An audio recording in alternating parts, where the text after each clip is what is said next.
मी श्रीगोंद्याच्या सर्व नागरिकांचे विशेष असे आभार मानतो की त्यांनी भारतीय जनता पार्टीला एवढा सकारात्मक कल दिलेला आहे। बहुमताबरोबर आमच्या अध्यक्षपदाच्या उमेदवार आदरणीय सुनीताताई केतमाळीस यांच्यावरही विश्वास दाखवलेला आहे। मी आपणामार्फत सर्वांनाही खात्री देतो की येणारा काळ हा श्रीगोंद्यासाठी नक्कीच विकासाचा असेल, कारण आत्ताची निवडणूक हे अनेकांनी वेगवेगळ्या जातीपातीवरती धर्मावरती नेण्याचा प्रयत्न केला, पण श्रीगोंदेकरांनी ही संपूर्ण निवडणूक विकासाच्या मुद्द्यावरती लढवलेली आहे। याचा उत्तम उदाहरण आपल्याला नक्कीच या निकालामध्ये पाहायला मिळालं असेल।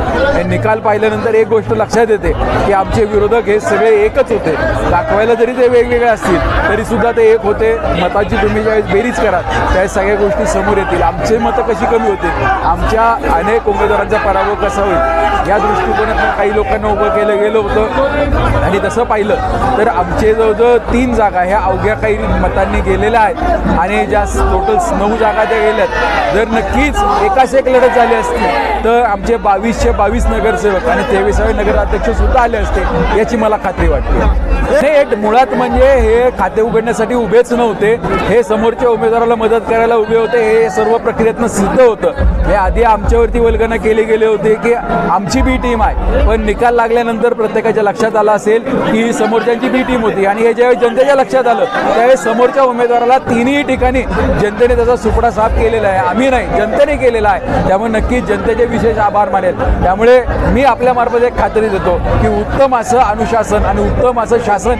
हे भारतीय जनता पार्टीचे सर्व नगरसेवक आणि नगराध्यक्ष देतील, याची मी आपणामार्फत खात्री देतो। जिल्हा परिषद प्रत्येक निवडणूक वेगवेगळ्या पद्धतीने होत असते। जो काही निर्णय महायुतीचा निर्णय हे आमचे जे काही वरिष्ठ आहेत हे घेतील, पण मला खात्री आहे की मी त्यांना आधीही सांगितलं होतं की श्रीगोंद्यामध्ये आमचे विरोधक हे महायुतीमध्ये निवडणूक झाल्यानंतर आलेले आहेत, त्यामुळे ते कधीही महायुतीचे घटक नव्हते आणि होऊ शकत नाहीत। त्यामुळे आपण ही निवडणूक भारतीय जनता पार्टीने स्वबळावर लढावी अशी विनंती मी पालिकेला केली होती आणि नक्कीच उद्याच्या जे काही हे असणार आहे जिल्हा परिषद पंचायत समितीच्या स्थानिक स्वराज्य संस्था असेल अशा ठिकाणी सुद्धा आम्ही कार्यकर्त्यांशी आणि वरिष्ठांशी बोलून तो पण निर्णय लवकर जाहीर करू। याचं नक्कीच आम्ही आकलन करू। आमच्या दिग्गजांना हरवण्यासाठी जे उमेदवारीची जी व्यूहरचना केली होती तुम्ही पहा, ज्या ठिकाणी आमचे प्रबळ दावेदार होते नगरसेवक पदाचे अशाच ठिकाणी त्यांनी समोरनं सुद्धा प्रबळ दावे करता येण्याचा प्रयत्न केलेला आहे। तुम्ही जर समोरच्यांच्या मतांची बेरीज केली तर आमचे सर्व जे उमेदवार आहेत ते निवडून येऊ शकतात, अशा पद्धतीची त्यांनी व्यूहरचना आखली होती।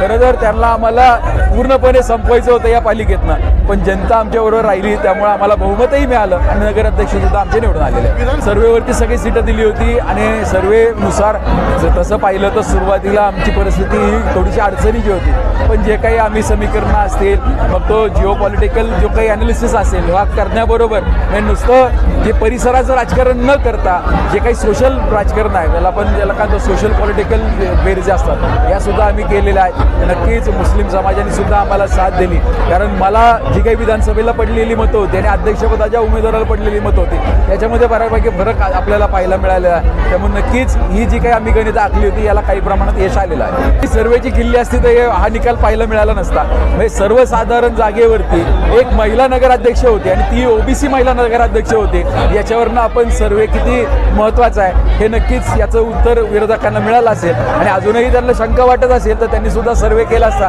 तर त्यांना चांगलं यश मिळालं असतं। आणि नक्कीच मतदारांनी जो काही कल दाखवलेला आहे हा कल अतिशय महत्त्वाचा आहे। म्हणजे आता सध्या 14 नगरसेवक या महिला झालेल्या आहेत। दुर्दैवाने आमच्या 3 महिलांना जायची संधी मिळाली नव्हती, पण नक्कीच यांच्या माध्यमातून ज्या महिला गेलेल्या आहेत त्या नक्कीच याची उणीव बसून देणार नाहीत याची मला खात्री वाटते। आणि आमचा अजेंडा स्पष्ट आहे। आम्ही विकासाच्या अजेंड्यावर ही निवडणूक लढवलेली आहे। आम्ही विरोधकांवर टीका केली नव्हती, विरोधकांच्या टीकेला उत्तर दिलं नव्हतं। त्यामुळे भविष्यात सुद्धा आमचे सर्व नगरसेवक आणि नगराध्यक्ष या विकासाच्याच मुद्द्यावर काम करतील आणि विकासाला ज्या ज्या ठिकाणी गरज लागेल ज्या ज्या ठिकाणी मदत लागेल त्या ठिकाणी या भागाचा लोकप्रतिनिधी म्हणून आम्ही नक्कीच जी काही मदत उपलब्ध करायची आहे ती करून द्यायचा प्रयत्न करतो। आणि मी कार्यकर्त्यांच्या म्हणण्यापेक्षा आमच्या सहयोगीचे सर्वांचे म्हणजे माझे सहकारी मुळात म्हणजे काय होतं कार्यकर्त्यांपेक्षाही आमचे सहकारी आहेत। म्हणजे शहराच्या बाहेरनं सुद्धा अनेक आमचे सहकारी हे शहरात आले आणि त्यांनी वेळ दिला आणि वेळ दिल्यामुळेच नक्की